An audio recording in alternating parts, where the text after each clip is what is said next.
Hey everyone, welcome back to Engelbard Gaming. Today I've got a special treat. I've brought my friend Jeff along for this episode. Say hi, Jeff. Hi, Jeff. What a shock. I don't think anyone expected that from you. I am a pioneer in comedy.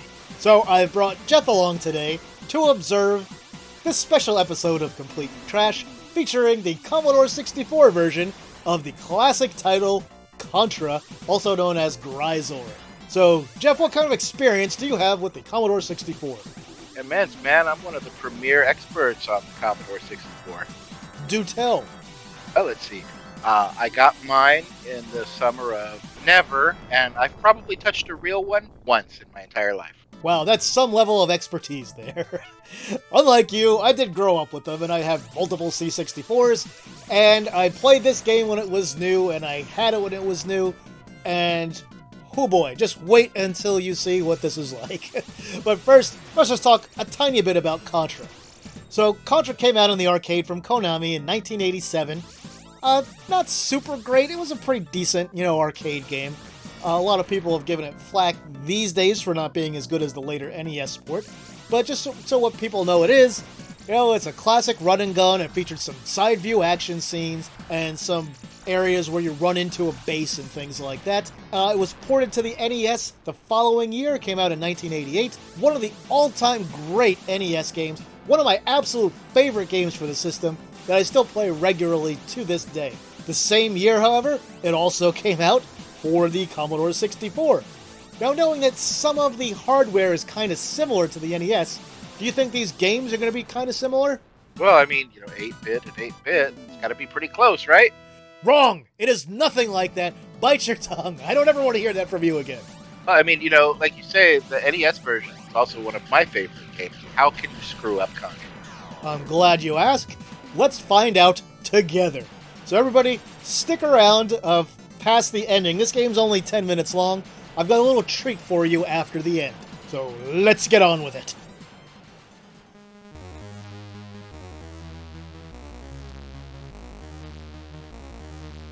What am I looking at here? This would be the loading screen for the game. Look like a selfie. No. This is not the game. This is indeed the actual game of Contra/Gryzor. So first, let me mention the controls in this. How do you think you jump in this game? It's only one button on the controller, right? That is correct.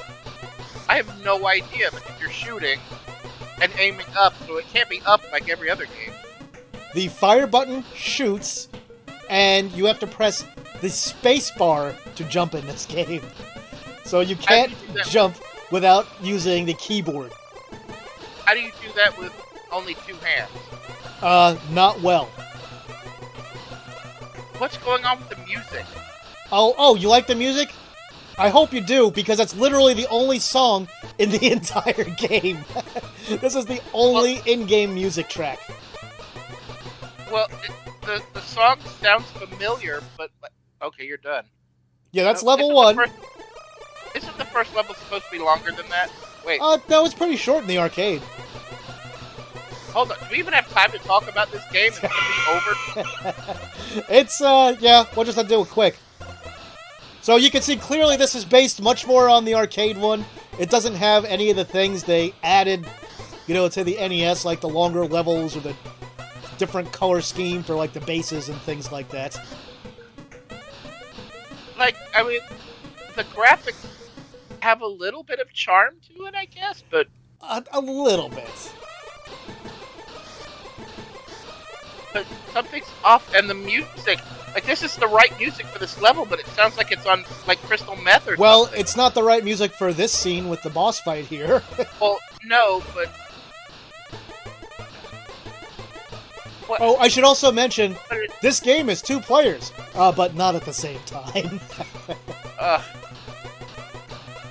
It's Lance? Yes. Technically, if it's the American version, it should be Bill. Lance is player 2 in the American version. In the European version, Gryzor, his name is Lance Gryzor. And the enemies, instead of being Red Falcon, the enemies are called The Durs. Durrs. Well, that makes sense. That's probably what the programmers were saying the entire time they were making this. Look at all the detail on this waterfall. How are we Oh, and by the way, level? you might wonder how it is I was jumping through all those enemies without getting hit. I wasn't cheating. I got the barrier power up. There's no visual cue to tell you that you have that. At the very top of the screen in the center, it says barrier on when you have it. That's how you know you've got it. Well, how often do you get the barrier in this game to begin with? 3 times, I think. And that justified an entire, portion of the UI for a power-up you get 3 times in the whole game. And they couldn't have just had your guy, flash while he had it, like the other versions? Well, the NES version, at least. The arcade, it actually had a little sprite that circled around you. A couple of sprites. Again, there is charm, that little explosion when you kill something. Yeah. Kinda cool. Oh, you see this firing rate? This firing rate is the only firing rate. You fire, 1 shot every half second. So if you pound on the button, it's not going to fire any faster than that. Seriously, what's with the speed? I don't know. I mean, this game is just a mess. Now, there are worse C64 games, and there are worse C64 arcade conversions. But this is a bad game to play. And it's somewhat manageable up until you get to the last level, which is the next level. Technically level 5. Really? And then there is a section in level 5 that is completely insane. And you will see when we get there. It's actually what the little bonus footage at the end is all about. Well, like I said, there's some skill here. There's stuff that looks like it should be good.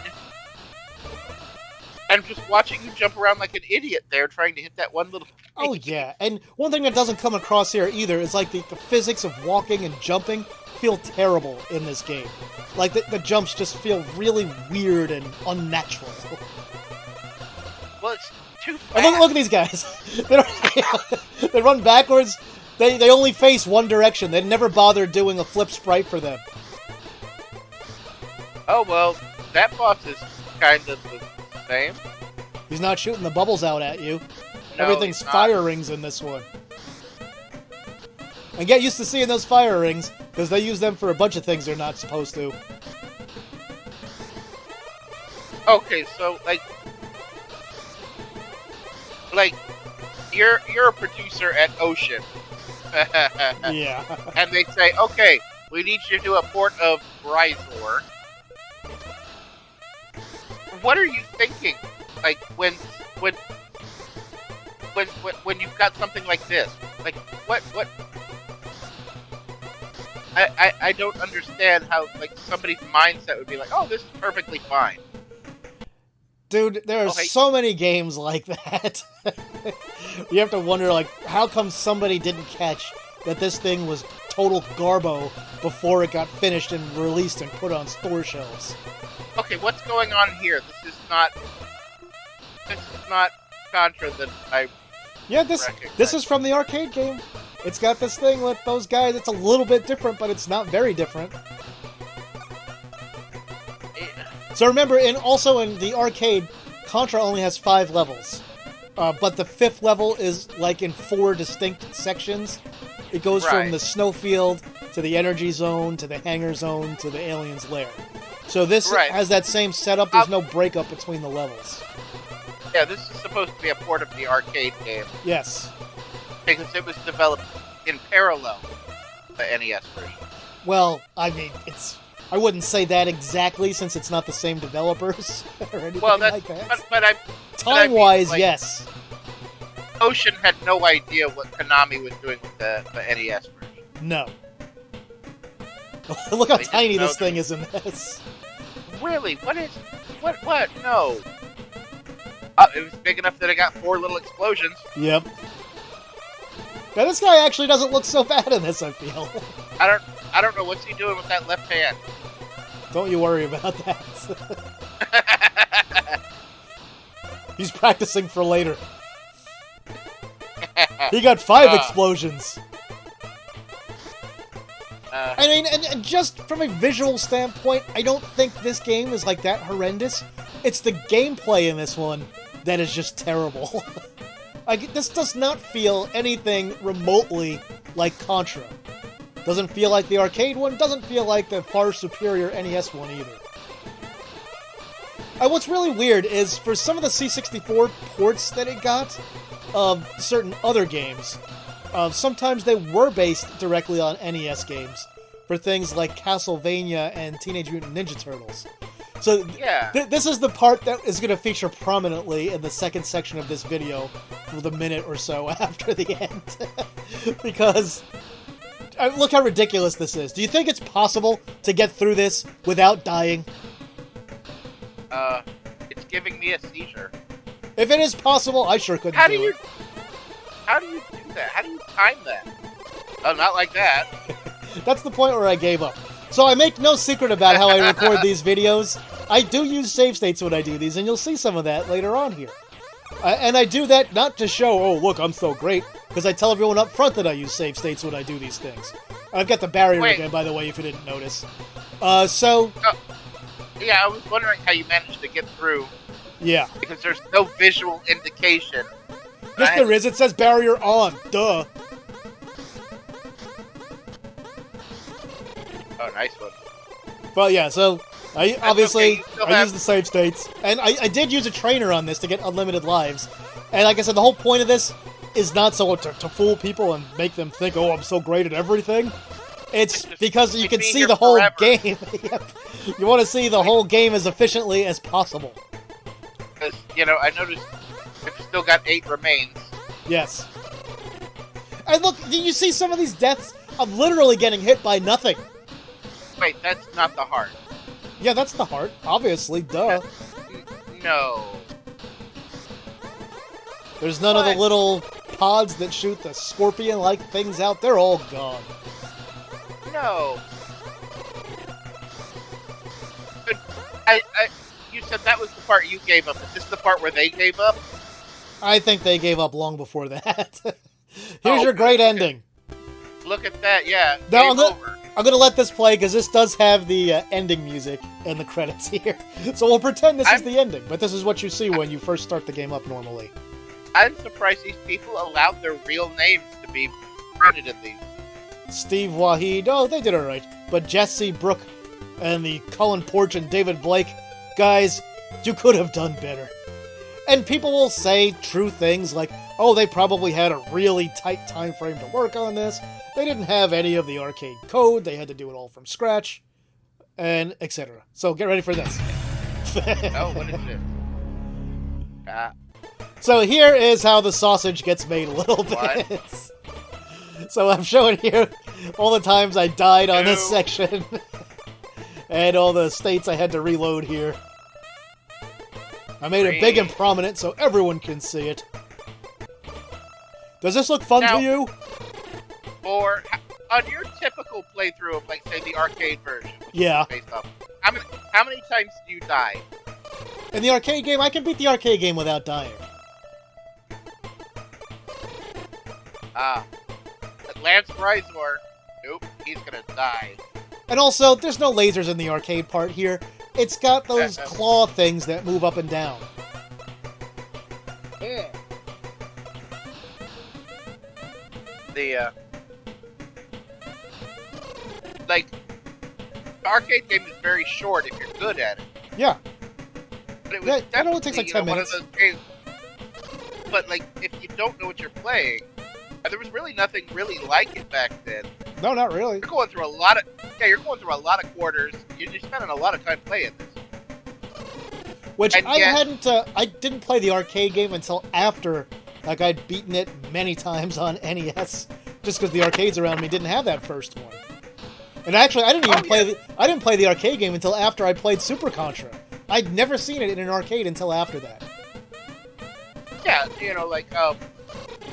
our arcade got it in eventually, but yeah, I had beaten the NES version by the time they got it in. For me, it was like the local pizza place around the corner from me got it, and that's where I played the arcade game a whole bunch.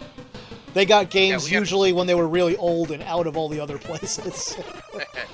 Yeah, no, We had an arcade. All right, there we go. The Festival of Blood is over.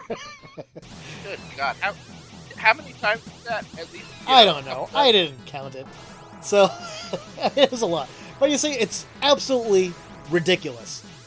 And I've beaten that game legitimately on the C64. You just gotta power through that part and have enough lives by the time you get to the end to make sure you can survive it. And that'll do it for this video, my retro gaming friends. If you enjoyed it, please like and share it. If you haven't yet, please subscribe for more retro gaming goodness. If you want to support the channel, you can now do that through channel memberships, or as usual, on Patreon or Ko-fi. With that, I'll say thanks for watching, and see me later.